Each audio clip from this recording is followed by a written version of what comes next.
7절 가라사대 내가 무엇을 하였느냐 내 아우의 핏소리가 땅에서부터 내게 호소하느니라.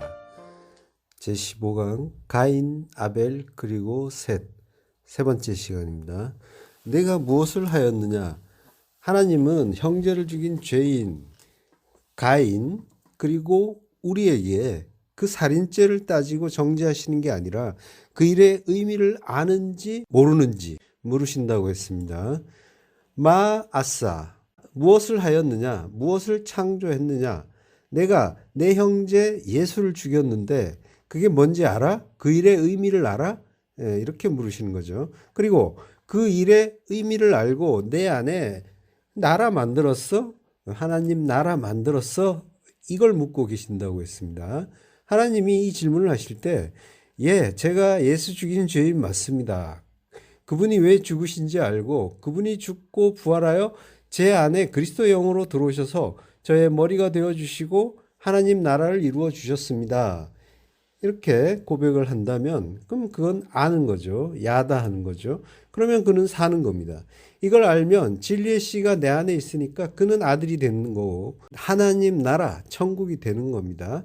이걸 로야다 모르면 그는 하나님과 무관한 자고 멸망하는 자가 되는 겁니다. 그러니까 이걸 아느냐 모르느냐가 중요한 거죠. 나 대신 죽은 무죄한 짐승의 그 대속의 은혜를 아느냐 모르느냐. 인간은 이 둘로 모두 나누어집니다. 아느냐 모르느냐. 그걸 아는 그 지식을 통해서 깨닫게 되는 그 은혜가 진리인 겁니다. 모든 성도는 그 은혜 배우기 위해서 역사 속으로 내려와 인생을 사는 겁니다. 모든 성도가 그걸 배우기 위해 본향에서 쫓겨나 이 세상에 온 것이고 가나안에서 쫓겨나 애굽에서 종로를 탄 거고 이스라엘에서 쫓겨나 바벨론에서 포로 생활하는 거죠.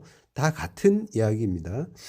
역사와 인생의 결론은 하나님의 은혜, 예수 그리스도 그 십자가 은혜를 알고 이걸 온몸으로 인생 동안 절실하게 깨달아서 몸으로 체득한 성도는 이제 하나님의 영광을 찬양하는 자가 되는 겁니다. 이사야서 43장 7절 내 이름으로 불려지는 모든 자 곧 내가 내 영광을 위하여 창조한 자를 오게 하라. 그를 내가 지었고 그를 내가 만들었느니라. 하나님이 성도를 창조한 목적 자체가 하나님의 영광을 위해서라는 겁니다. 그걸 위해서 창조했다는 거예요. 카보드, 영광, 풍부, 다수, 부 이런 의미도 있죠. 하나님의 그 영광 그리고 하나님의 이름, 내 이름으로 불려지는 모든 자. 이름은 셴이에요. 그리고 불려진다라는 건 카라, 부르다, 선포하다라는 거죠. 그러니까 내 이름 셴, 분석된 말씀이잖아요. 그 레마의 말씀을 카라, 부르고 선포하고 선포해서 그걸 통해서 내 뜻을 알게 된 모든 자, 그 은혜를 깨닫게 된 모든 자, 그가 나를 알고 내 은혜를 알아서 나를 찬송할 것인데 그게 나를 드러내는 내 영광이야. 나는 그걸 위해 그를 지었어 라고 하시는 거죠. 하나님을 모르는 자, 은혜를 모르는 자는 이런 그 말씀이 마음에 안 드는 거예요. 자기 영광을 높이고 찬송하고 싶으니까 이런 말씀이 마음에 안 드는 겁니다. 내가 왜 다른 이의 영광을 찬송해? 왜 그래야 돼? 하는 거죠. 하나님의 은혜는 그 셴, 말씀을 주셔야 알 수 있는 거예요. 남들이 나를 높여줄 때 기뻐하고 나를 낮추고 무시하면 기분 나빠하고 이거는 자기가 자기 영광 찾는 자라는 그 증거인 거예요. 역으로 보면은 아직 그는 셴, 레마의 말씀을 못 받았다라고 하는 증거가 되는 거죠. 그리고 하나님을 모르거나 또 하나님과 관계없다라는 그런 증거가 되는 거죠. 하나님을 찬송한다는 건 하나님 은혜를 안다는 것이고 하나님 은혜를 안다는 것은 나 때문에 죽으신 예수 그리스도의 그 대속의 은혜를 안다는 겁니다. 대속의 은혜를 아는 자는 반드시 그리스도와 함께 십자가에서 죽은 자라는 겁니다. 이제는 자기로 살지 않고 그리스도로 사는 겁니다. 그 말씀으로 사는 겁니다. 그가 이마에 어린 양의 이름을 인친 자인 거죠. 이름이 말씀이란 말이에요.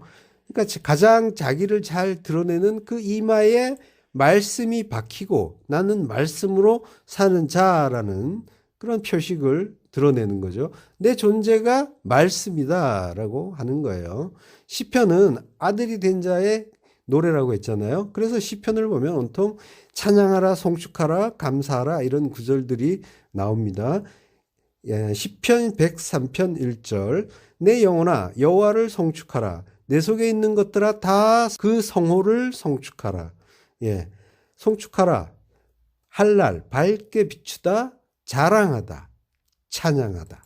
찬양한다는 것은 자랑하는 거예요. 하나님이 하신 일을 자랑하는 것. 하나님이 나에게 어떤 일을 하셨는지를 알고 그 일이 나에게 나라로 지어가는 데 있어서 얼마나 감사한 일이었는가를 자랑하는 거죠. 하나님 참 잘하셨어요 라고 자랑하는 거죠.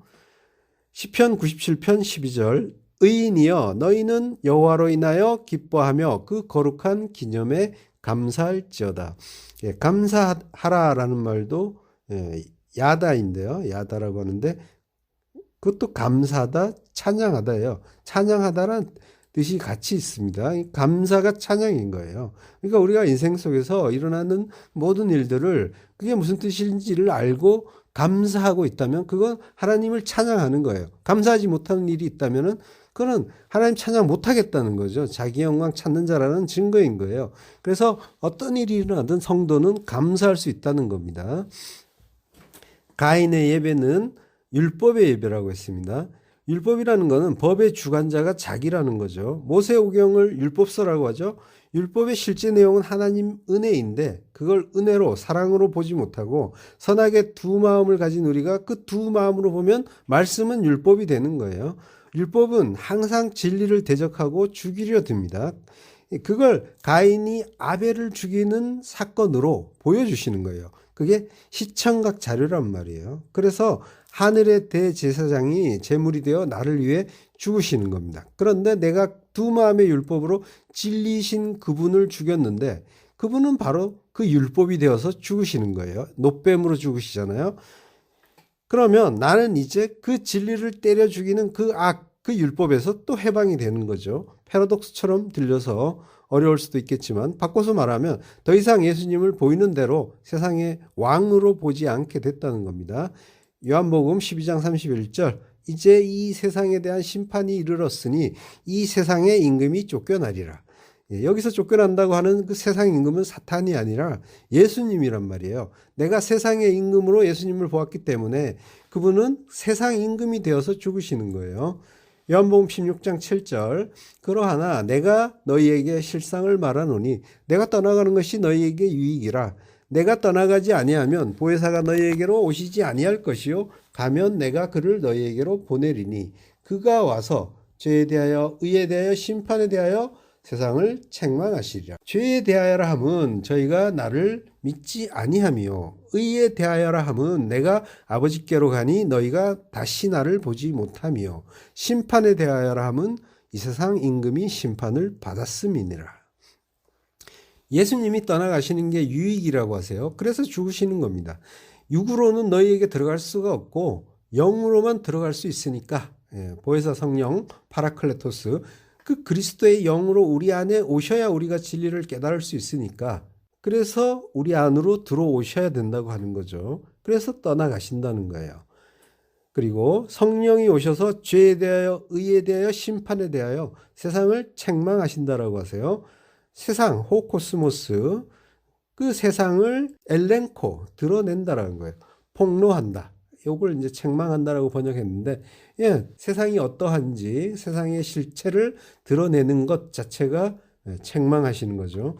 만약에 그 책망이 없으면 드러내주지 않으시면은 우리는 마냥 세상이 좋고 세상과 짝한 세상인 나를 마냥 높이고 세상에서 높아지길 바라는 거죠. 성령께서 오셔서 빛을 주시고 조명해 주셔야 뭐가 뭔지 그 내용과 의미를 알 수 있게 되는 겁니다. 그래서 그 세상을 드러내 주셔야 우리가 알게 되는 거죠. 죄가 뭔지, 의가 뭔지, 심판이 뭔지.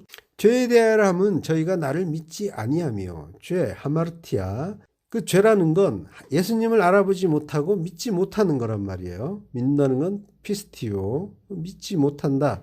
예수님이 말씀이 육신이 되어 옛 성전 율법으로 오셔서 말씀을 하셨는데 그걸 못 알아먹고 계속 희생제사 지내면서 율법만 열심히 지킨 것, 그게 믿음 없는 거고 그게 죄라고 하는 거예요. 그리고 그 예수님을 세상의 왕으로 보면서 우리에게 떡 주세요 하면서 병 고쳐 주세요 하면서 쫓아다니잖아요. 그게 죄라는 거예요. 믿지 못한다는 거는 그분을 바르게 보지 못했다는 거죠. 엉뚱하게 믿었기 때문에 그걸 하마르티아, 관역이 빗나갔다. 죄라고 하는 거예요. 의에 대하여라 함은 내가 아버지께로 가니 너희가 다시 나를 보지 못하며, 의, 디카이오시네, 아버지께로, 파테르, 히브리어는 아브죠. 아브는 파자하면 하나님의 집, 하나님의 성전입니다. 그러니까 내가 하나님의 성전이 되면 나는 아버지가 되는 거예요. 아브. 그러니까 예수님이 내가 아버지 안에, 아버지가 내 안에 라고 하시는 말씀이 그런 뜻까지 같이 있는 거예요.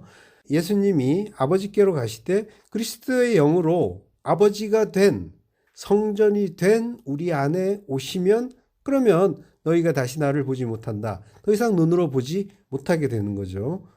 내가 살아서 너희가 눈으로 보고 찾는 예수가 되면은 안 되고, 너희 안에 그리스도의 영으로 들어가서 함께 아브, 하나님의 성전, 아버지가 되는 것, 이게 의야, 이카이오시네야 라고 하시는 거죠. 심판에 대하여라 함은 이 세상 임금이 심판을 받았느니라. 심판, 크리시스, 심판, 결정, 판단 이런 뜻인데요. 그러니까 그 세상의 대표, 이 세상에서 죄인 중에 괴수, 이 세상의 그 죄인 중에 괴수, 그건 누구죠? 예수님이시란 말이에요. 예수님이 이 세상, 호코스모스의 죄를 지러 오셨잖아요. 세상 죄, 호코스모스의 죄를 다 짊어졌으니까 예수님이 죄인 중에 괴수고 세상의 임금이란 말이에요. 심판에 대하여라 함은 세상 임금인 내가 심판을 받았음이라. 율법으로 오셔서 율법에 의해 심판을 받으시는 거예요. 뱀들의 대표가 되어서 장대 높이 달리시는 거죠. 노뱀이 되어서 이걸 알고 바라보는 자가 산다고 하는 겁니다. 왜요? 이 세상 임금으로 죄인 중에 괴수로 예수님이 심판을 받았기 때문에 이걸 아는 자는 죽지 못하게 막아서지 않는 거죠. 베드로는 예수님 죽으시면 안 돼요 하고 막아섰잖아요. 그래서 사탄이 됐잖아요. 사탄아 내 뒤로 물러가라 라고 하는 그 대적자라는 그 사탄이 된 거죠. 요한복음 12장 31절, 이제 이 세상의 심판이 이르렀으니 이 세상 임금이 쫓겨나리라. 에크발로, 엑소, 밖으로 에크발로, 쫓겨난다.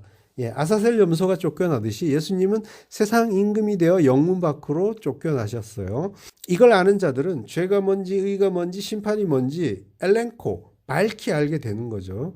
예수님을 세상의 임금으로 여전히 섬기고 있는데 믿으면 복받고 잘 된다고 하면서, 그렇지만은 죽어서 내 안으로 들어오지 않은 예수는 세상 임금이고 율법의 전 남편인 거예요. 예수님은 죽으셔서 그리스도 예수로 우리 안에 들어오셔야 되는 거란 말이에요. 무트 타무트의 죽음으로 죽어야 그 무트 진리가 완성되는데, 살아있는 예수를 자꾸 섬기는 자들에게는 예수님이 죽은 것 같았으나 죽지 않고 살아난 예수, 요한계시록에서 짐승이라고 하잖아요. 예수님을 짐승으로 경배하는 일이 되는 거죠. 그 예수를 믿는다는 건 결국 율법의 예배, 가인의 예배를 드리는 거고, 그건 결국 자기 중심의 예배, 자기 영광을 위한 자기 찬송의 예배인 거죠. 삶 자체가 예배란 말이에요. 어떤 삶을 사느냐가 어떤 예배를 드리냐와 같은 말이란 말이에요. 율법의 예배, 은혜의 예배는 내가 율법을 따라 사느냐, 두 마음으로 판단하면서 사느냐, 은혜를 따라 사느냐, 대속의 은혜를 깨닫고 간직하면서 감사로 사느냐로 나타나는 겁니다. 이렇게 살아야지 다짐하고 결단함으로써 천국 백성이 된다는 그런 차원의 이야기가 아니에요. 하나님이 은혜를 주신 자는 그 은혜를 알고 은혜의 예배, 은혜의 삶을 자연스럽게 산다는 겁니다. 그렇게 살게 된다는 거예요. 이렇게 사세요, 저렇게 사세요 하는 삶의 방식을 이야기하는 게 아니에요. 이렇게 사세요, 저렇게 사세요, 이런 이야기는 복음이 아닙니다. 복음은 적용이나 행동 양식을 가르쳐 주는 게 아니란 말이에요. 은혜를 받는 자에게는 자연스럽게 은혜를 아는 자로서의 삶이 나타나게 되는데 그게 나에게 나타나는지 확인을 하라는 겁니다. 이게 깨어 있는 거예요. 이게 확인이 안 되면 나는 하나님의 은혜를 받지 못한 자로구나 하고 애통해하면서 찾고 구하고 두드리라는 거예요. 내 아우의 핏소리가 땅에서부터 내게 호소하느니라. 내 형제 피 아흐의 담이 땅에서부터 내게 호소한다라고 해요. 이 표현 자체는 고대시대 인간들의 사상을 담은 표현이죠. 누군가 억울하게 죽으면 땅에 흘러내린 그 사람의 피가 살인자를 밝혀낸다는 거예요. 성경에서는 피에 생명이 있다고 하죠. 창세기 9장 4절 그러나 고기를 그 생명되는 피째 먹지 말 것이니라. 내가 반드시 너희의 피 곧 너희의 생명의 피를 찾으리니 짐승이면 그 짐승에게서 사람이나 사람의 형제면 그에게서 그의 생명을 찾으리라. 다른 사람의 피를 흘리면 그 사람의 피도 흘릴 것이니 이는 하나님이 자기 형상대로 사람을 지으셨음이니라. 예, 피가 생명이라고 하니까 이걸 또 오해해가지고 드라큘라 흡혈귀 전설이 나오는데요. 그 흡혈 풍습도 그렇고 식인 풍습도 그렇고 이런 건 전부 진리에서 나왔는데 그 진리를 오해하니까 이런 악습이 생긴 거죠. 생명의 양식이니까 내 살을 먹으라 라고 하셨잖아요. 이런 말씀을 오해한 거예요. 지금 창세기 말씀은 홍수의 노아와 가족에게 하나님이 주신 말씀이죠. 사실 이제 막 방주에서 나온 노아 가족들은 이 하나님의 심판에 막 벗어난 자들이잖아요. 그래서 이 사람들이 듣고 싶었던 말은 아마도 이제 세상에 악이 제거됐으니까 마음 편하게 살라라는 그런 말씀이었을 거예요. 그렇지만 하나님은 노아와 그 후손들에게 너희 역시 인간의 악한 본성을 가진 존재라는 걸 잊지 말라라는 뜻으로 이런 말씀을 주신 거죠. 히브리서 9장 22절 율법을 따라 거의 모든 물건이 피로써 정결케 되나니 피 흘림이 없은즉 사함이 없느니라. 이스라엘 백성들은 하나님 앞에 나갈 때마다 피 흘림이 없이는 하나님 앞에 나갈 수가 없었어요. 죄와 허물 때문에 희생 제물을 죽이고 자기 대신 죽는 제물에 그 피 흘림이 있어야 사심을 얻을 수 있었단 말이죠. 피에는 생명이 있었기 때문에 그 피 흘림 덕분에 죄인의 생명이 보존된다는 거예요. 그런데 피는 피에 머물면 안 되고 물이 되어야 하는 거고 물은 성령이 되어야 하는 거예요. 그리고 셋이 하나라고 하는 거죠. 그러니까 피, 담, 히브리어로 담은 달렉과 맴이잖아요. 그러니까 파자하면 구별된 말씀이에요. 그리고 물도 말씀, 그리고 성령도 깨끗한 그 진리의 말씀. 그러니까 전부 말씀, 진리의 말씀을 말하고 있는 거예요. 아우의 핏소리가 호소한다. 차하크는 도움을 위한 외침이나 부르짖음을 말해요. 출애굽기 14장 10절에 보면은 이스라엘이 출애굽할 때 애굽의 병거들이 달려오죠. 그때 이스라엘 자손이 심히 두려워 여호와께 부르짖고라고 하잖아요. 부르짖는다. 그러니까 아벨은 예수님의 예표자 모형이고 가인은 죄인들, 우리들의 모형이라고 했어요. 그럼 아벨의 핏소리는 하나님께 어떤 호소를 했을까요? 아벨은 예수님의 모형이잖아요. 예수님이 형제들에게 매맞고 못 박히고 피 흘리며 죽어가시면서 소리치셨잖아요. 마가복음 15장 34절 제9시에 예수께서 크게 소리 지르시되 엘리 엘리 라마 사박다니 하시니 이를 번역하면 나의 하나님 어찌하여 나를 버리셨나이까 하는 뜻이라. 엘리 엘리 라마 사박다니 나의 하나님 어찌하여 라마 사박다니 버리셨나이까. 예수님의 그 십자가 죽음은 창세전에 약속된 일이었어요. 그렇지만 영원부터 하나였던 그 하나님과 완전히 끊어지는 사건이란 말이죠. 아버지가 다시 살려주지 않으시면 멸망하기로 작정하신 사건입니다. 성자 하나님이 택하신 자들의 그 구원을 위해서 그 언약을 성취하기 위해 당신의 생명을 걸고 성부 하나님의 뜻에 완전히 순복하고 행하신 사건이 십자가 죽음이란 말이죠. 그래서 십자가는 쇼가 아니라 실제인 겁니다. 그 은혜를 제대로 아는 자는 더 이상 자기를 주장하지 않고 예수님의 본을 따라 십자가 죽음, 자기 부인의 죽음을 죽는 겁니다. 마태복음 27장 6절 대제사장들이 그 은을 거두며 가로되 이것은 핏값이라 성령고에 넣어둠이 옳지 않다 하고 의논한 후 이것으로 토기장이의 밭을 사서 나그네의 묘지를 삼았으니 그러므로 오늘날까지 그 밭을 피밭이라 일컫느니라. 가룟 유다가 성전에 가서 내가 무죄한 피를 팔고 죄를 범했다 하면서 은 30냥을 던지고 목매달아 죽었단 말이죠. 유다는 은 30냥이 탐나서 예수님을 판 건 아니라는 거예요. 그 사람은 돈꾀를 맡고 있었기 때문에 돈 자체가 목적이었다면 돈꾀를 들고 달아나는 게 훨씬 더 나았을 겁니다.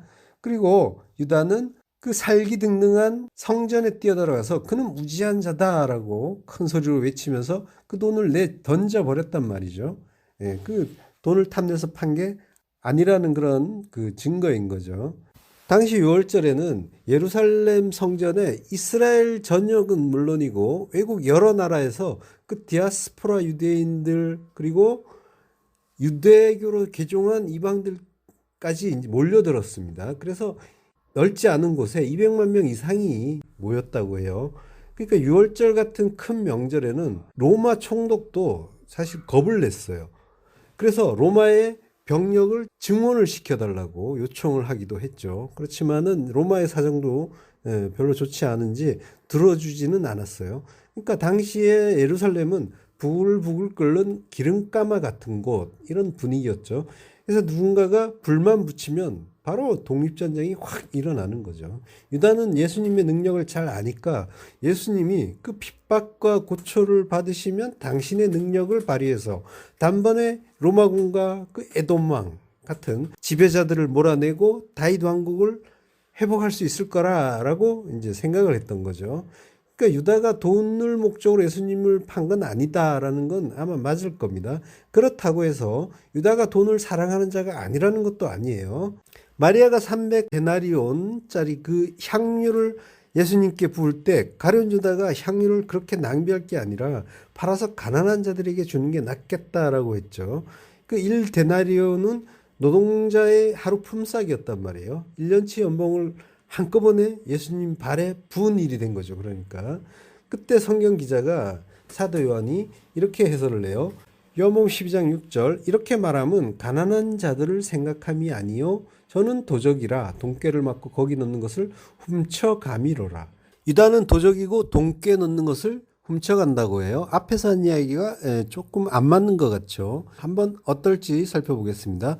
도적은 클렙테스, 훔쳐간다는 말은 바스타조입니다.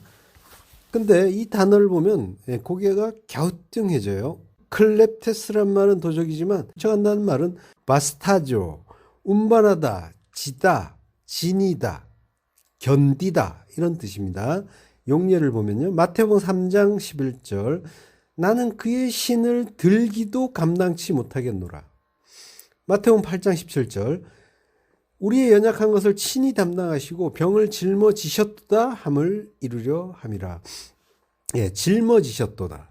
지금 훔치는 것과는 전혀 관계가 없는 그런 뜻인 거죠. 그 바스타조라는 말은 누가복음 14장 27절을 보면요. 누구든지 자기 십자가를 지고 나를 쫓지 않는 자도라고 해요. 그러니까 자기 십자가를 지고 십자가를 진다는 말이 바스타조예요. 그러니까 사도 요한이 바스타조라는 단어를 쓴 건 돈을 훔쳐가는 도둑질 자체를 말하는 게 아니라는 걸 알 수가 있는 거죠. 만약에 유다가 돈께 돈을 훔쳐가는 도둑이었다면 바스타조가 아니라 클렙토를 쓰면 간단한 거예요. 도적이 클렙테스고 그 동사형이 클렙토니까요. 그러니까 이 구절의 의미를 정확하게 이해하려면 앞부분을 봐야 돼요. 이렇게 말하면 가난한 자들을 생각함이 아니오라고 했는데요. 가난한 자는 헬라어로 푸토코스와 페네스가 있다고 했죠. 푸토코스는 절대적으로 가난한 자, 절대적인 그 빈곤에 처한 자, 누군가의 도움이 없으면 멸망할 자, 그가 푸토코스인 거죠. 페네스는 상대적으로 가난한 자, 누군가 비교했을 때 내가 더 가난하다라고 하면 그게 페네스인 거죠. 그러면 이렇게 말하면 가난한 자들을 생각함이 아니오 할 때 여기에 쓰인 가난한 자는 어떤 단어이겠습니까? 푸토코스입니다. 상대적 가난의 페네스가 아니라 절대적 가난의 푸토코스. 영적으로 갈급한 푸토코스. 하나님 아니면 안 돼요. 나는 하나님이 있어야만 삽니다 하는 그 푸토코스라는 단어가 여기에 쓰였단 말이죠. 그러면 이제 전체적인 의미가 조금 더 이해가 되시죠? 대부분의 인간은 누군가의 도움을 받는 걸 싫어해요. 자존심 상해하죠. 따라서 하나님의 도움이 아니면 나는 멸망할 자라는 걸 알게 되는 그 하늘의 거지, 하나님의 은혜를 바라는 자, 그가 이제 부터커 쓴 거죠. 이게 말은 쉬운데 제대로 알고 이걸 그 자리로 내려가는 일은 정말 어려운 일입니다. 그렇지만 유다는 하나님의 뜻을 알지 못하기 때문에 자기의 그 가치 체계로 선악을 판단했단 말이죠. 그래서 보이지 않는 하나님 나라를 보지 못하는 자는 당연히 물질의 세계에 갇힌 거죠. 영적인 세계, 하늘의 세계를 보지 못하는 거니까. 그래서 그들에게는 눈에 보이는 모든 것들, 모든 물질이 가치가 있단 말이에요. 많거나 적거나 간에 그것만이 가치가 있단 말이죠. 보이지 않는 것은 전혀 그와는 무관한 거고, 그런 자들에게 있어서 마리아의 행위는 당연히 낭비고 악인 거예요. 눈에 보이는 어떤 것 이룬 게 없는 헛된 일, 헛된 낭비를 하는 걸로 보였다는 거죠. 그래서 그러한 물질 세계에 갇힌 자, 하나님 나라를 바라보지 못하는 자는 그 드러난 것, 행위와 소유를 자랑하게 돼 있는 거죠. 자기의 행위를 자랑하고 자기의 소유를 자랑하고, 그가 부자고 도적인 거예요. 성경에서 말하는 부자와 도적은 같은 의미인 거예요. 그래서 진리를 모르는 자들은 항상 업적과 공로를 자랑하게 되어 있고, 하나님을 그 행위에 따라서 상벌을 주시는 권선징악의 하나님, 인과응보의 하나님으로 보는 거예요. 우리의 행위가 뭔가 하나님의 결정에 영향을 준다고 생각하는 거죠. 그렇지만 하나님은 심지 않은 데서 거두시는 분이란 말이에요. 바리새인들은 청렴한 사람들이었지만 자기의 행위를 잘하겠죠. 그래서 그들은 돈을 사랑하는 자다라는 그런 말을 들은 거죠. 마리아가 향유 옥합을 깨서 예수님께 부은 일은 예수님을 장사하는 일이었어요. 당신이 죽어야 그 7 귀신 들린 제가 삽니다 라고 하는 거죠. 7 귀신, 완전히 귀신 들렸다는 말이에요. 이스라엘이 가나안 땅에 들어갔을 때 가나안 7족이 살고 있었습니다. 그래서 하나님이 다 죽이라고 하셨죠. 약속의 땅에 엉터리 약속, 엉터리 7, 그 엉터리 안식, 7의 안식이, 7을 안식이잖아요. 7은 안식이고 약속이잖아요. 근데 가나안 7족, 엉터리 약속, 엉터리 안식이 자리 잡고 있으니까 다 죽이고 쫓아내라라고 하신 거죠. 그 마라의 쓴물, 십자가가 던져지지 않으면 기갈이 들어 멸망할 자, 우리인 겁니다. 우리 안에 가나안 7족이 들어있고 7 귀신이 들어있는 거예요. 귀신은 더러운 영은 말씀이니까 귀신은 더러운 말씀인 거죠. 오해된 복음으로, 오해된 말씀으로 똘똘 뭉쳐있는 나, 그러니까 다 죽이고 쫓아내야 되는 거죠. 세상 임금으로 율법으로 오신 예수님이 죽고 그리스도 예수께서 오셔야 제가 살아요. 예수님, 그러니까 어서 죽으세요. 이렇게 장사 드리는 거란 말이에요. 그래서 이거는 잘하는 거죠. 그래서 기념하라라고 하시잖아요. 예수님 죽으시면 안 돼요. 이러면은 사탄 되는 거고요. 예수님 어서 죽으세요 하는 건 이거는 기념받을 만한 일이라는 거죠. 기념해는 마음에 간직하라는 얘기예요. 기념식 하라는 얘기가 아니라 문에모시논이라고 하죠. 마음에 간직하라. 마음속에 주의 깊게 보고 마음에 간직하라라는 그 말이 문에모시논인 거예요. 그러니까 요즘 교회 보면은 기념식을 뭐 많이 이것저것 해요. 그걸 하면은 뭔가 교회 재정에 도움이 되니까 자꾸 기념일을 만드는 추세예요. 뭐 사순절, 대림절, 승천절, 맥추절, 추수감사절. 그렇지만은 이거 예수님 말씀은 기념식을 하라는 게 아니라 마음에 잘 간직하라라고 하신다는 걸 기억하시고요. 자, 유다는 예수님을 보이는 대로 봤습니다. 세상 임금으로 보면서 그분의 능력을 의지하려고 했고 예수님을 힘입어서 세상에서 더 나은 자기를 만들고 싶어 했단 말이에요. 말씀으로 오신 예수님을 보이는 대로 보면서 자기 유익을 위해서 선악 판단을 하고 이익이 되는 쪽으로 보아버리고 붙잡는 거예요. 이걸 율법이라고 도적질이라고 하는 겁니다. 하나님만으로 기뻐하고 감사하는 푸토코스가 아니라 하나님을 이용해서 하나님의 그 말씀을 훔쳐서 도적이죠. 세상에서 자기를 높이고 만족하는 부자가 되는 거죠. 그게 부자고 그리고 말씀을 훔쳤으니까 도적이고, 성경에 나오는 부자, 가난한 자, 도적 전부 이런 의미로 보셔야 되는 거예요. 그러니까 유다가 부자고 도적이었는데 우리도 사실은 그렇게 살잖아요. 우리 역시 유다인 거죠. 유다가 우리고, 이스라엘이 둘로 나누어졌을 때 북이스라엘, 남유다로 나누어졌죠. 정통성은 남유다 쪽에 있었단 말이에요. 그러니까 유다는 이스라엘의 대명사가 된 거죠. 그러니까 유태인이 유다 사람이란 뜻인데 유태인이 이스라엘 사람이 된 거잖아요. 그러니까 유다가 이스라엘이고 이스라엘은 교회, 나잖아요. 그러니까 유다가 나라는 거예요. 민족적 이스라엘 그런 거는 생각도 하지 마시고요. 따라서 유다 나쁜 놈, 예수님 팔아먹은 놈이 아니라 유다 속에 보이는 나를 발견하시고 도적질을 멈추고 어서 서둘러서 장사 지내 드리셔야 되는 거죠.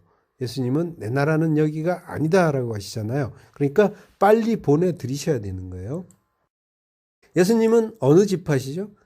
유다 지파. 예. 그러니까 유다가 예수님을 판 게 우연이겠습니까? 가인이 아벨을 죽인 게 다 뜻 가운데 일어난 일이라는 거예요. 성경은 빈틈이 없습니다. 유다는 예수님이 자기 예상과는 완전히 달리 말없이 채찍에 맞고 십자가에 달려 죽으셨단 말이에요. 그러니까 자기의 생각이 잘못됐다는 것을 알고 후회를 한 거죠. 예수님은 무죄하다. 저분은 무죄하다. 내가 무죄한 피를 팔았다라고 외쳤습니다. 그러니까 이거는 전혀 유다가 바란 결과가 아니라는 거죠. 유다는 자기가 받은 그 은을 성소에 던져놓고 물러가서 스스로 목매서 죽었어요. 그러니까 끝까지 자기 죄를 책임지는 자세를 보였죠. 베드로와는 아주 대조적이잖아요. 베드로는 목숨 바쳐서 예수님을 지키겠다라고 했지만 예수님 모른다라고 3번이나 부정을 했잖아요. 물론 이것도 복음이에요. 그 육으로 오신 예수님 부정해야죠. 베드로는 얼떨결에 예수님을 모른다고 비겁한 그 말을 했지만 그것도 알고 보면 복음이에요. 육으로 오신 예수님은 부정해야 되는 거예요. 그러나 인간적으로 보면 세상 치사한 놈이 베드로고 의협심 넘치고 멋진 사람이 유다인 거죠. 그렇지만 성경은 정반대로 인간의 생각과 하나님의 생각은 다른 거죠. 그러니까 오히려 그 비겁한 베드로를 교회의 대표처럼 들어쓰고 계신 거예요. 이런 대조를 통해서 하나님의 뜻이 무엇인지 잘 상고해야 되는 거죠. 예수님이 6월절 만찬 때 너희 중 하나가 나를 팔리라 라고 말씀하셨죠. 그때 누가 가장 찔렸을까요?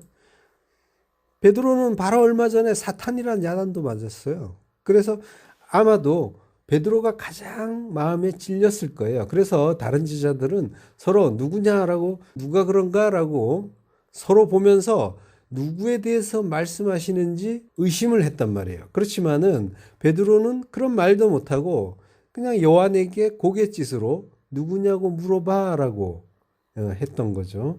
유다와 베드로의 대조를 잘 보세요. 유다는 성전으로 달려가서 예수님은 무죄하다라고 용감하게 외치고, 반면에 베드로는 나는 주를 위해서 죽을지언정 주를 배신하지 않겠습니다 해놓고 모른다고 부정을 하고, 갈릴리 호수에 예수님이 찾아오셔서 내가 나를 사랑하느냐고 물으실 때 면목 없이 주께서 아십니다 했단 말이에요. 그러니까 인간이 자기가 원하는 행복과 만족을 얻어내기 위해서 하나님까지도 이용해 먹으려고 하는 그 모든 시도, 인간이 자기의 불가능과 무력함을 인정하지 못하고 자기의 능력과 힘을 발휘해 모든 일에 있어서 자기의 주체성을 지키려고 하는 모든 시도, 이게 죄란 말이에요. 유다의 일을 통해서 뭐가 죄인지를 바르게 알아야 되는 거죠. 그 유다는 자기의 그 행위에 책임을 지겠다면서 자살을 했어요. 그러니까 그 유다가 생각한 것은 자기에게 자기 죄를 갚을 자격과 능력이 있다는 착각을 한 거죠. 이게 바로 유다의 죄인 거예요. 이게 바로 바리새인의 죄였고, 또 이게 모든 아담의 죄인 거예요. 그 착각에서 벗어나는 게 구원이란 말이에요. 마태복음 27장 6절, 대제사장들이 그 은을 거두며 가로되 이것은 핏값이라 성전고에 넣어둠이 옳지 않다라고 하죠. 대제사장들이 유다가 던진 은을 거둔다라고 하죠. 람바노, 받았다는 거예요. 취했다. 은은 속전이란 말이에요. 그러니까 대제사장들이니까 그 은을 속전으로 받은 거예요. 대제사장들이 예수님을 죽인 나쁜 놈 이런 차원이 아니라 죄를 속해주는 역할을 하는 대제사장으로 나오는 거예요. 그러니까 당연히 죄인들의 속전을 받는 거죠. 람바노 받았어요. 그 은을 받으면서 이거는 피값이야, 희생의 대가야 라고 하는 거죠. 그 하이마, 피의 팀의 대가, 값. 그 팀에라는 말이 값이면서 영예예요. 피의 영예. 그러니까 예수라는 희생 제물에 의해서 그 영광스러운 그 피에 의해서 모든 죄가 변제됐다라고 하는 거죠. 대제사장들이 복음을 지금 설명하는 역할을 하고 있는 거예요. 그러니까 성전 창고에 넣어두지 말고 토기장이의 밭을 사서 나그네 묘지를 삼자라고 하죠. 그 토기장이의 아그로스. 아그로스는 들이에요. 들. 밭. 밭이란 뜻도 있지만 들이란 뜻도 있단 말이에요. 그래서 나그네의 크세노스의 무덤, 매장지, 타페. 크세노스의 타페를 삼죠. 토기장이의 아그로스, 밭, 들을 샀다고 했죠. 가인이 아벨을 죽일 때 우리가 들로 가자라고 유인을 하잖아요. 원문에는 없지만 70인역에 이제 나오는 구절인데요. 그러니까 아벨이 피 흘리면서 죽은 곳을 신약의 용어로 하면은 피의 들이 되겠죠. 피밭, 아겔다마가 되는 거죠. 사도행전 1장 19절. 이 일이 예루살렘에 사는 모든 사람에게 알게 되어 본 방언에 그 밭을 이르되 아겔다마라 하니 이는 피밭이라는 뜻이라.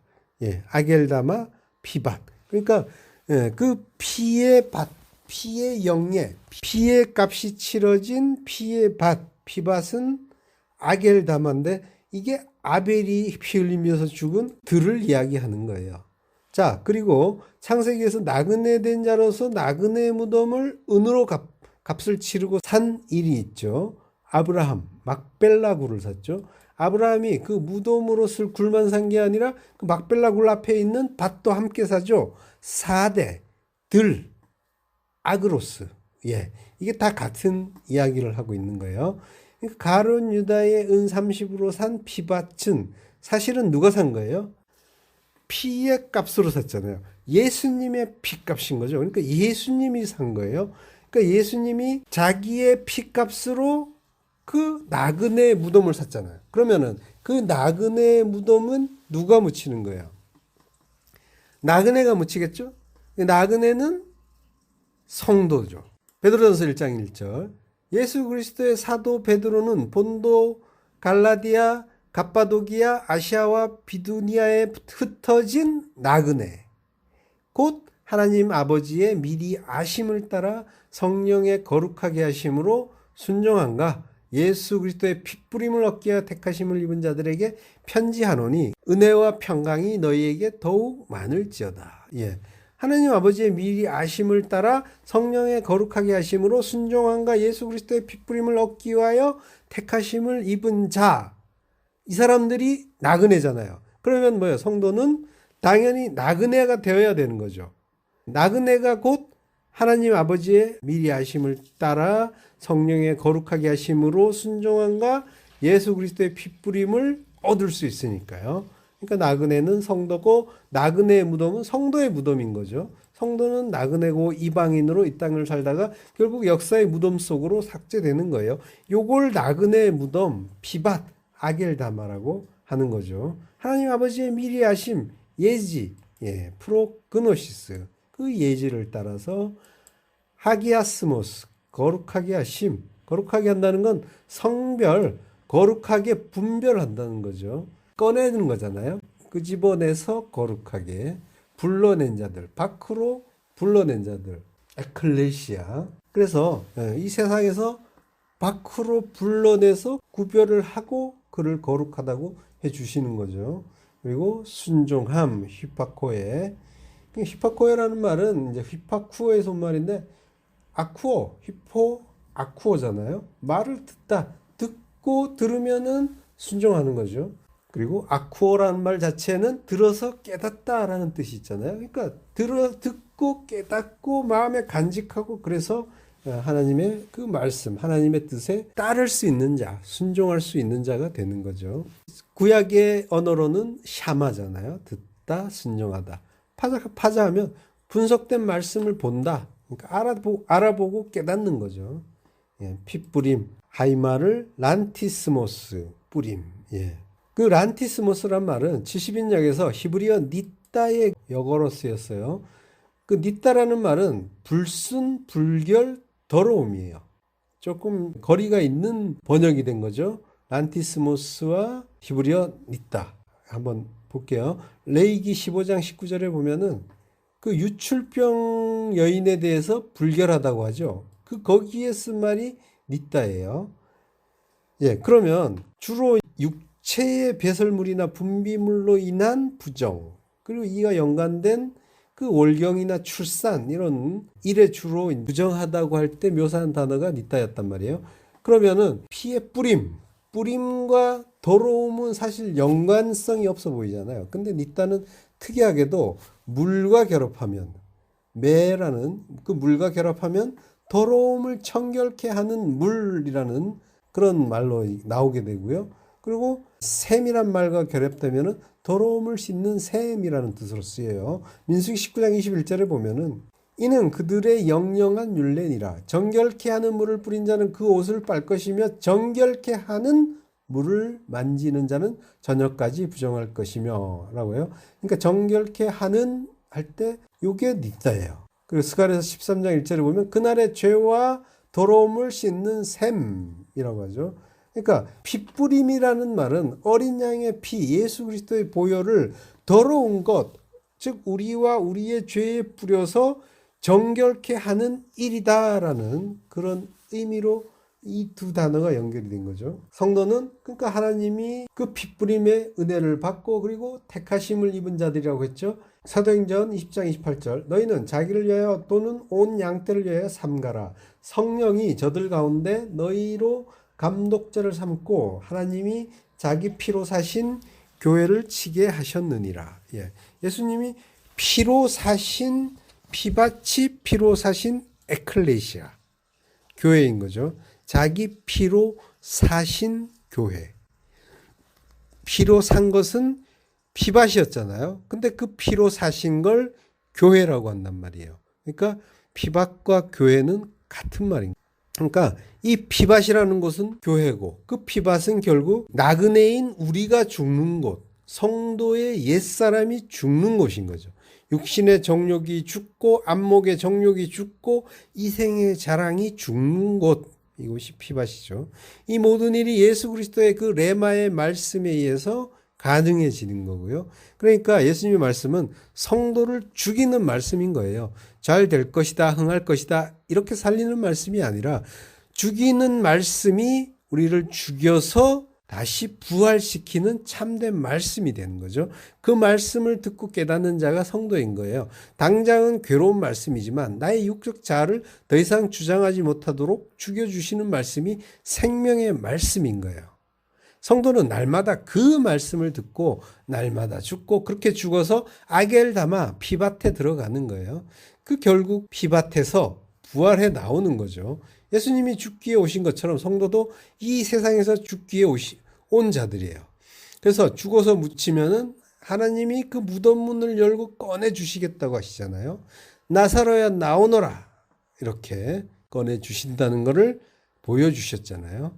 그러니까 가룟 유다가 그 은 30냥을 대제사장들과 장로들에게 도로 갖다 주었어요. 그 은 30냥은 구약에 보면은 종 한 사람의 몸값이에요. 출애굽기 21장 32절 소가 만일 남종이나 여종을 받으면 소 임자가 은 30세겔을 그 상전에게 줄 것이요 소는 돌에 맞아 죽을지니라.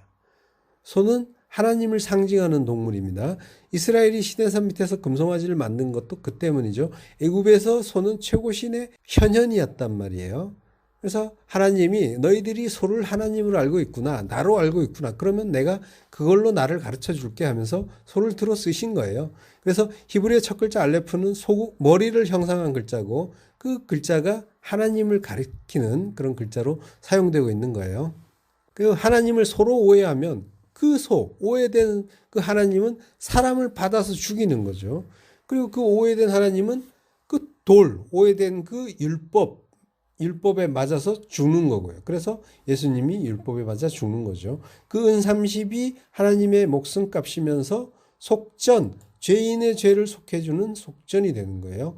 호세아가 은 15, 보리 한 호멜 반으로 가늠한 고멜을 찾아오잖아요. 은 15, 보리 한 호멜 반, 요게 은 30이잖아요.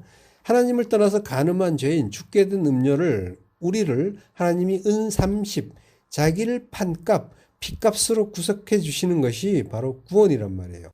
스가랴서 11장 12절, 내가 그들에게 이르되 너희가 좋게 여기거든 내 고가를 내게 주고 그렇지 아니하거든 말라. 그들이 곧 은 30을 달아서 내 고가를 삼은지라. 여호와께서 내게 이르시되 그들이 나를 헤아린 바 그 준가를 토기장이에게 던지라 하시기로 내가 곧 그 은 30을 여호와의 전에서 토기장이에게 던지고. 예, 그 유다의 일을 예표한 일이죠. 내 고가를 내게 달라라고 하는데 고가는 샤카르라고 해요. 샤카르는 일한값, 임금, 싹스를 말해요. 이 말은 이제 상급이란 말로도 이제 번역이 돼요. 아브라함이 동방연합군을 무찌르고 롯을 찾아왔을 때 하나님이 나는 너의 방패여 너의 지극히 큰 상급이다라고 하시죠. 이때 상급이 사카르입니다. 그러니까 내가 열심히 일한 싹스는 바로 나다라고 하는 거죠. 그러니까 하나님이 성도의 싹시고 대가, 상급인 거죠. 그러니까 더 이상 좋은 상급이 없는데 다른 상급들을 바라는 거죠. 스가랴가 내 임금을 달라라고 하니까 은 30을 줘요. 그러자 스가랴가 그 준가를 토기장이에게 줍니다. 근데 그 준가를 에데르 예카르라고 해요. 에데르는 영광, 장엄, 겉옷이에요. 그리고 예카르는 귀중함, 영예, 빛남, 가격이에요. 직역을 하면 그 귀한 영광, 그 귀한 겉옷. 준가란 뜻이 히브리어 원어로 보면 이런 뜻이 나와요. 귀한 영광, 귀한 겉옷. 겉옷은 진리라고 했죠. 그러니까 은 30, 하나님이 팔린 피값, 은 30이 준가다. 그 귀한 영광, 그 귀한 겉옷, 진리라고 하는 거예요. 뭐가 진리예요? 하나님이 자기를 죽이고 판값으로 택한 자들을 구원하는 것, 이게 진리잖아요. 그 진리를 가르쳐 주기 위해서 우리가 여기에 보내와 적고 그러고 살고 있는 겁니다. 그런데 그 영광은 이 땅에서는 보잘것이 없어 보여요. 초라하게 벌거벗겨져서 십자가에 달리는 모습, 전혀 영광 같지 않은 모습. 그런데 이게 하나님의 영광인 거죠.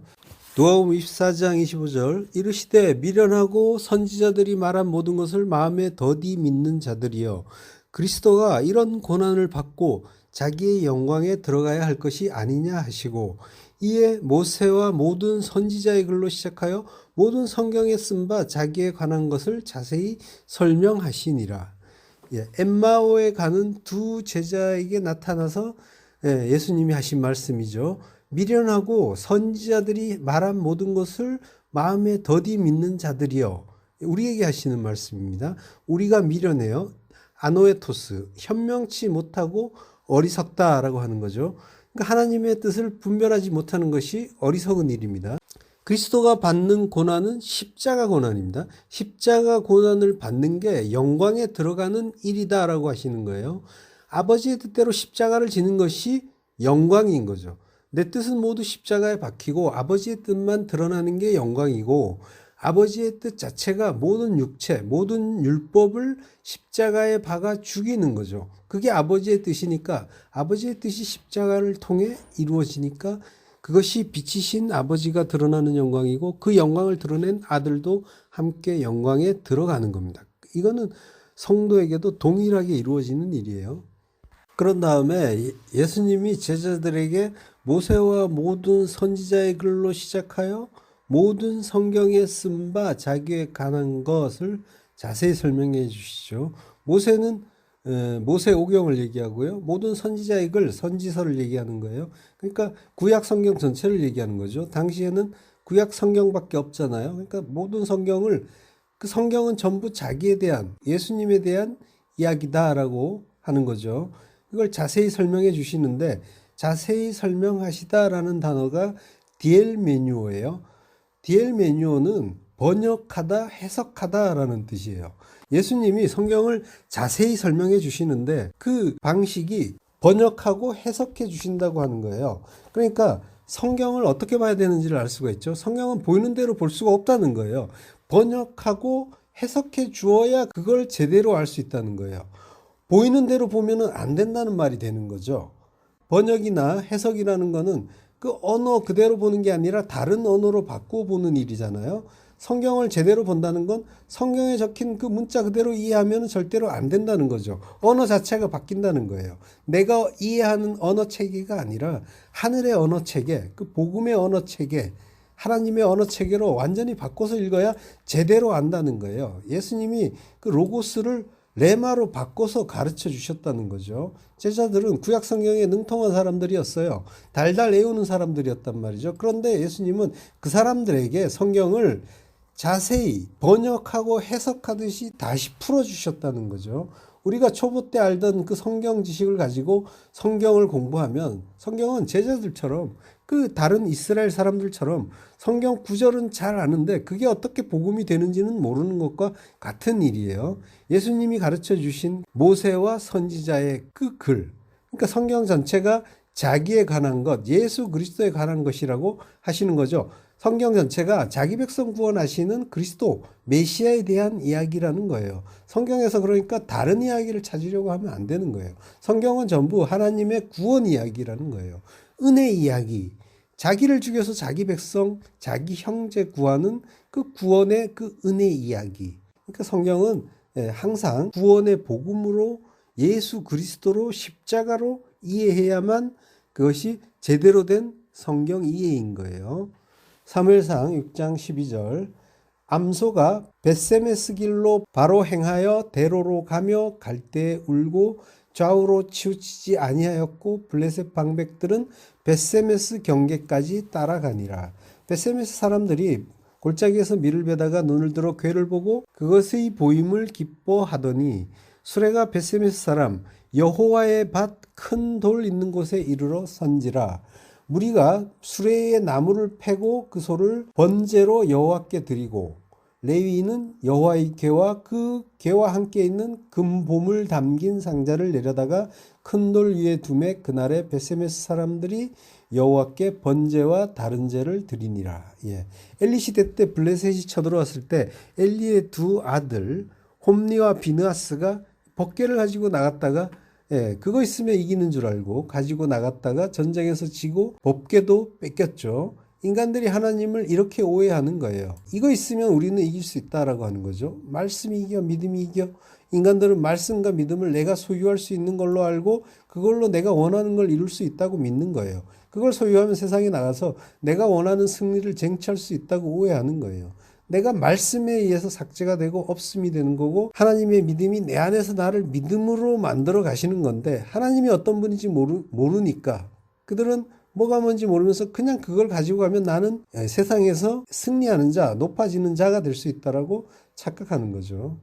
법궤 안에는 아론의 지팡이, 만나 항아리, 십계명 돌판이 들어있었죠. 말씀이 들어있었다는 거예요. 만나, 말씀이잖아요.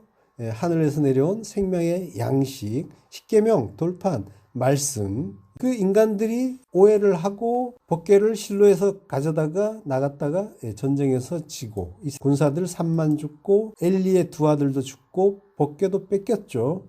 그래서 블레셋이 기분 좋게 그 법궤를 전리품으로 가져갔는데 이 법궤가 가는 동네마다 진상이 부서지고 독종이 생기고 난리가 난 거예요. 그래서 일종의 역병이 돈 거죠. 그러니까 블레셋 사람들이 이거 아주 재수없는 것 같아. 빨리 돌려주자라고 하는 거예요. 그래서 돌려주는데 암소 2마리로 수레를 끌게 하고 거기에 법궤를 실어요. 법궤를 실은 소들이 벳세메스로 가는 거죠. 벳세메스, 태양의 집이에요. 벳은 집이잖아요. 태양의 집, 태양신의 신전이라는 뜻입니다. 우상을 섬기는 신전. 예레미야서를 보면 애굽 땅 벳세메스라는 말이 나와요. 지금 나오는 벳세메스와는 다른 곳인데 애굽 땅에도 벳세메스가 있고 가나안 땅에도 벳세메스가 있는데 이 벳세메스가 태양신의 신전이라고 하는 거죠. 그 태양신의 신전을 이제 나중에 헬리오폴리스라고 하고 요셉의 장인 보디베라가 온 제사장이잖아요. 그 온이 헬리오폴리스의 그 옛 이름이에요. 헬리오폴리스 성 안에 보면은 오벨리스크가 있고요. 요셉의 장인 보디베라는 이제 온 제사장, 태양신의 제사장이었던 거죠. 가나안 땅의 벳세메스는 원래 단지파에게 분배됐다가 레위지파가 다시 차지한 땅이죠. 제사장의 땅이에요. 그 언약의 말씀이 엉터리 율법의 제사를 드리는 그 벳세메스로 간 거예요. 거기에 법궤가 도착했을 때 법궤를 들여다보다가 5만 70명이 죽죠. 제대로 된 제사가 아닌 엉터리 제사, 우상 섬김을 하는 곳이었다는 그런 의미가 이런 일련의 사건 속에 담겨 있는 거죠. 법궤가 멈춘 곳은 큰 돌이 있는 여호수아의 밭이에요. 에벤은 돌. 그 에벤이란 말은 하나님의 아들이라는 그런 의미도 있죠. 그리고 여호수아의 밭, 여호수아, 예수의 샤대, 밭. 예. 그러니까 큰 돌이 있는 예수의 밭, 가돌이 큰 위대한이라는 뜻이잖아요. 큰 돌, 위대한 돌이 있는 예수의 밭. 그러니까 예수의 피값으로 산 밭, 결국 피밭이죠. 아겔다마. 그러니까 엉터리 제사, 엉터리 말씀이 있는 땅에 하나님의 언약이 당도하는데 그 말씀을 싣고 온 소가 이 피밭에 멈춰 서고 거기에서 번제로 죽임을 당하죠. 하나님 말씀을 온몸에 짊어지고 온 말씀이 육신되어 오신 예수님이 죽는 거예요. 성자 하나님이 제물로 바쳐져서 죽는 곳, 그곳이 피밭인 거죠. 피밭은 그리고 나그네의 무덤, 성도의 무덤이라고 했죠. 교회, 나. 그러니까 예수님이 교회에게, 당신의 백성에게, 나에게 오시는 거예요. 죽어서 살리려고. 율법이 되어 죽으려고 레위인들의 땅, 율법의 땅, 우상의 땅, 벳세메스로 오시는 거예요. 그 하나님의 말씀을 내 유익을 위해 가져보겠다고 탐내다가 죽는 그 5만 70명 속에 내가 있는 거예요. 그건 나였단 말이죠. 죽어서 내 안에 오시면은 그 말씀은 새 언약이 되시는 거예요. 근데 소가 2마리입니다. 2마리 소가 그 법궤를 끌고 오죠. 그럼 그건 또 무슨 뜻일까요? 마태복음 11장 29절, 나는 마음이 온유하고 겸손하니 나의 멍에를 메고 내게 배우라. 그러면 너희 마음이 쉼을 얻으리니 이는 내 멍에는 쉽고 내 짐은 가벼움이라 하시니라. 예, 쥐고스, 멍에. 쥐고스의 동사형이 주구님이라고 하는데요. 결합하다, 함께 멍에를 지다. 그러니까 뭐예요? 나의 멍에를 메라라는 말은 결국 나와 하나가 되자, 결합하자라고 하는 거죠. 멍에를 메다라는 말은 아이로예요. 들어올리다. 그러니까 나의 멍에를 메다라는 말은 나와 하나가 돼서 십자가를 함께 지자라고 하는 거죠. 그래서 2마리 소가 되는 거예요. 예수님과 나. 예수님과 내가 함께 지면 그게 에이레네인 거죠. 평화, 화평. 함께 멍에를 진 상태. 그게 에이레네, 화평, 평화예요. 예수님과 함께 지는 멍에, 그게 십자가잖아요. 마태복음 16장 24절, 이에 예수께서 제자들에게 이르시되 아무든지 나를 따라오려거든 자기를 부인하고 자기 십자가를 지고 나를 쫓을 것이니라. 십자가를 진다, 아이로예요. 멍에를 매다란 말과 같은 거예요. 아이로. 그러니까 멍에를 맨다는 건 결국 십자가를 진다는 말이죠. 멍에를 함께 매듯이 십자가도 함께 메고 십자가에서 함께 죽는 거예요. 갈라디아서 2장 20절, 내가 그리스도와 함께 십자가에 못 박혔나니 그런즉 이제는 내가 산 것이 아니요 오직 내 안에 그리스도께서 사신 것이라. 이제 내가 육체 가운데 사는 것은 나를 사랑하사 나를 위하여 자기 몸을 버리신 하나님의 아들을 믿는 믿음 안에서 사는 것이라. 예, 내가 그리스도와 함께 십자가를 지고 죽으러 벳세메스로 함께 가야 된다는 말. 예수님이 십자가에서 다 이루시고 우리는 감사로 받기만 하면 된다라고 오해하는 분들이 있는데, 십자가는 예수님과 함께 지고 나도 같이 가서 십자가에 달려 죽어야 하는 거예요. 그래야 그 십자가가 내 십자가가 되는 겁니다. 죽지 않고 살기를 바라는 자는 영원히 멸망하는 거고, 그리스도의 십자가에서 함께 죽는 자가 영생을 얻는 거죠. 성도가 십자가에서 죽는 걸 그리스도의 남은 고난에 참여한다고 하는 거예요. 골로새서 1장 24절, 나는 이제 너희를 위하여 받는 괴로움을 기뻐하고 그리스도의 남은 고난을 그의 몸된 교회를 위하여 내 육체에 채우노라. 예, 그리스도의 남은 고난, 십자가, 그걸 지고 피밭에서 죽어야 한다는 거죠. 내가 피밭, 아겔다마인 거예요. 내 안에서 내가 죽어야, 내 안은 그 막벨라 굴에서 나오는 거예요. 그 피밭은 나란 말이에요. 내가 죽는 곳이란 말이에요. 예수님이 나사로야 나오너라 하고 불러주시는 그 막벨라 굴, 거기 그 아겔다마, 그 피밭은 그 율법의 아겔다마 피밭은 율법의 돌에 맞아 피 흘리고 죽은 무덤이지만 죽어서 사는 천국이고 부활의 돌 무덤인 거죠. 잘 죽고 부활하시길 축원합니다.